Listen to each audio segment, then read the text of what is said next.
After the holidays, my house was total chaos, full of ribbons and glitter and bits of paper, and I needed to get it under control.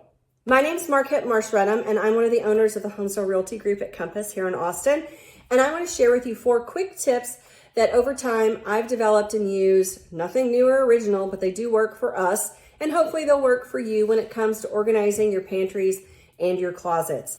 My first tip is to purge. I like to start by going through everything that I have, pulling them out of the pantry, pulling it out of the closet. That gives me a fresh viewpoint on where things should go that makes the most sense. The things I use regularly should be eye level, right? And then I go through and I toss things that are not really useful to us anymore. You know, that bag of snacks that my kids opened and shoved back in the pantry is getting tossed. Expired canned goods, tossed. Clothes that don't fit well, stained, torn items, all get donated. Hopefully the fabrics get recycled and those kinds of things. And then once I've got an empty space, my second thing is I go through and I start to reorganize things. So I go through, and tons of different ways you can do this, but for me, I like to group things by category. So in my pantry, I'm gonna have a section with pastas, a section with canned goods, a section with baking goods, all my spices. You know, make sure that you've got some decent organizational tools. It's taken me a long time to find things that actually work for us. So I created an Amazon shopping list that you can check out at amazon.com/shop/Homesville Realty Group. But you'll find things like we use these acrylic bins in our pantry. They have different sizes and depths. I also am one of those people that now decant a lot of my shelf-stable goods into clear containers so I know how much I have left. I just cut the labels off of the actual boxes and shove them in the front so I know exactly what I need to reorder when it's time to reorder. But whatever works for you, you know, find a system that works that allows you to organize those things. Closet, same deal. I organize my clothes by type, typically, you know, dresses, dress shirts, casual shirts, jeans, dress pants, all kind of have their own section of the closet. And then with shirts, I then subdivide it by a long sleeve, short sleeve, and then even further by color. So it just makes it really easy for me to know what season it is, what I need to pull out, what kind of outfit I'm pulling together. So that's number 2. First we purge, next we start to organize and put things together in a way that makes sense for how you'll use it. Third thing is maximize your vertical space.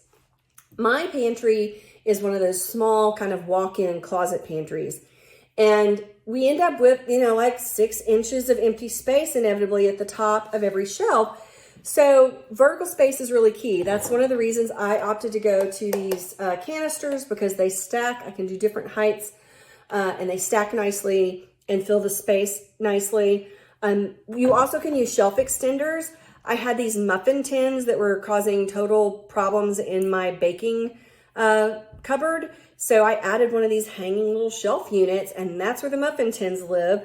And now I don't have to wrestle with everything when it's time for me to get out my roasting rack, for example. So just some ideas like that. Also, same kind of concept applies to your personal closets. Those top shelves notoriously end up with some empty space. I like to use shelf dividers up at the top to keep my tall piles from tumbling over and making a bigger mess that sits there for weeks.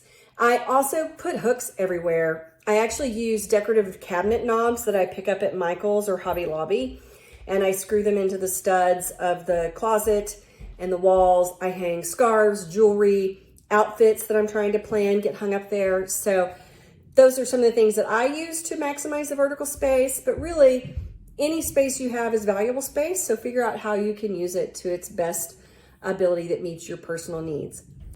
Fourth thing is just go ahead and plan on periodic tune-ups, right? I share a pantry with a husband and 2 kids. They do not put things back the same way that I would.